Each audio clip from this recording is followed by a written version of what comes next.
Ladies and gentlemen, welcome back to my Elder Scrolls Online add-on Spotlight series. Today I wanted to take a look at an add-on that I have actually mentioned before.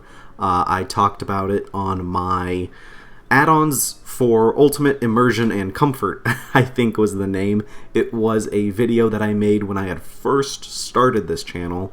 And I mentioned this add-on fairly briefly. I went into some detail about it. But that's an older video, and I know that not everyone has seen that video, not by a long shot. And this is my favorite add-on for the Elder Scrolls Online. There is no other add-on that I am absolutely in love with as HARVEN'S Quest Journal. It's an amazing add-on. It's constantly being updated, and it has very few, if any, that I could think of issues when new updates come out. In terms of usability, it has very few problems, if any, again.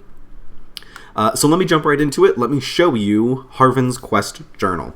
So, for reference, the original journal looks like this. And this is fine. It does get you all of the information that you need. And it is broken up by the different zones and crafting, guild, events, and the main story. It's broken up into a very nice drop-down list like this. So this is good. However, if you get HARVEN'S Quest Journal, you now have access to this. Whoops, let me go back one. There we go. You have access to this, which again is broken up by your main story, guild, Imperial City, your DLC, zones, and then miscellaneous, which would involve your crafting writs. So you have all of your quests still broken up into these different categories, and if I were to select, let's do the Mad God's Bargain, I can now see the exact same description that I would get if I were to go over to my journal and click on the same one. I get this information here. Now, the one thing that HARVEN'S Quest Journal does that the normal journal doesn't do is it actually allows you to go back and see the conversations if you had a conversation that got you into that quest. So if I were to go and do, they don't all have one, but okay, so here's an example. Song of Awakening, which is a quest in the Rift. I spoke to a character named Engling. So if I were to click on Engling's name, I can now see the conversation that her and I had leading into the quest, and I can even see my dialogue options. Now, unfortunately, you can't get that for all of your quests, as I just demonstrated here.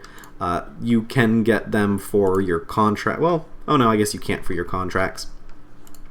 You can't get them, it seems, for a lot of the guild quests or your main story, but a lot of the side quests, you're able to see the dialogue that you had leading into the quest, which is a really great way to remind yourself what that quest was about if you've been away from the game for a while. So that is a very, very cool feature. I love the ability to see those dialogue options, and especially to see what your character said. That's very cool.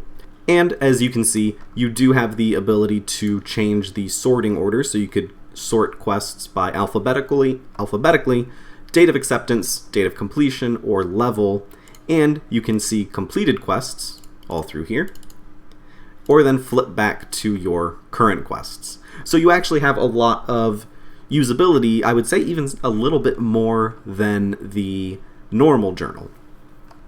Now, let's take a look at the options that you have for this add-on. If you head over to settings, normally you would go to this first add-on setting here, which gives you all of these add-ons, but HARVEN'S Quest Journal, for some reason, I think because it's an older add-on, so it uses actually a different add-on setting. So you want to go down to the second one here, and then HARVEN'S Quest Journal is the only one using this second add-on's, I guess, setting option. It's a little bit strange, unfortunately. So this would pop up right here, HARVEN'S Quest Journal. Now you can open the journal on a focused quest, which was what I normally do, but if you turn that off, every time I open up, let me get off my horse, every time I open up my journal, it opens right up to my current quests. And as you can see, I can easily tell which one is my current quest. It'll have the quest icon right next to it. Click it, and then I can go back to what I was looking at. Okay, and then if we headed back, you can change the book skin design. So I've been using paper. Rubbing looks like this. You'll want to change the font color. Absolutely. This is pretty much impossible to read, but it is possible if you like the dark book design. And you can have skin, which looks like this. It's a little bit bright, unfortunately. I am sorry about that. That is because I'm using a reshade preset.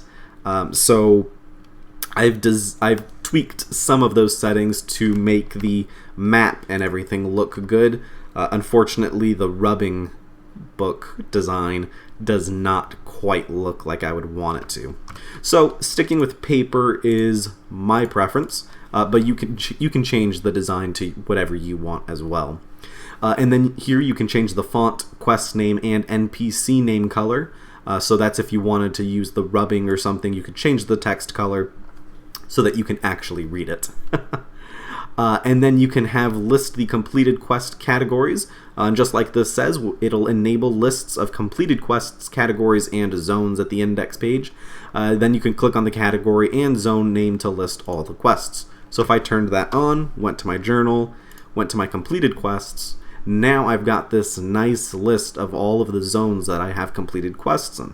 So if I went to the Gold Coast, I can now see that I have that one quest there for the Gold Coast. I have that one quest that I've done there. If I head to the Rift, I've got this one quest. East March, I've done a ton, so I can see all of these quests. So it's just a nice way to keep your completed quests organized. Very nice setting there. You can have save completed daily quests and save completed repeatable quests. Now those will, I believe that they keep those quests in your quest log so that you can remember to do them even if the daily quest has ended. I believe that's what that does. I don't normally do daily or repeatable quests, so I may be wrong about that one. I am sorry if I am.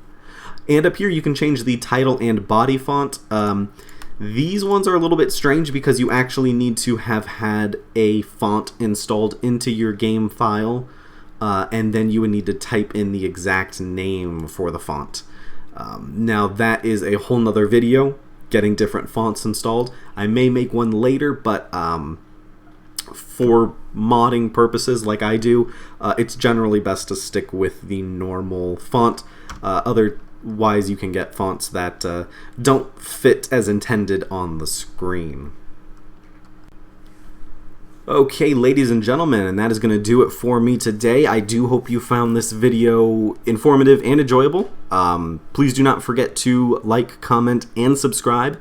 Again, like always, let me know if there are any add-ons that you want me to cover that I have not covered yet on this channel. I am uploading my Morrowind Let's Play. I am going to be trying to get 2 episodes of that uploaded a week now. No promises on that one. It depends how much time I have. And yeah, thank you again so much for watching, and I will see you all next time.